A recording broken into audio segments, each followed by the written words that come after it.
In this video, I'm going to teach you how to turn off USB storage in WhatsApp on Android.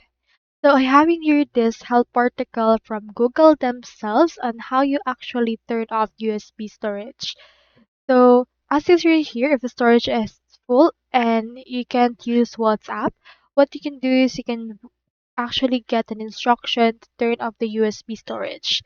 So typically to do this, it happens when the USB debugging is turned on. So what you can do is you can head over to your settings and hit the developer options. So your phone may actually require different options to actually open the developer. So what you can do is you can just search for a specific phone's developer option in order to turn it on, and then turn off the USB debugging. Now, doing this should be able to fix the issue that you have right there about your turning off USB storage from there. So that's all there is today, and I hope this video helped you.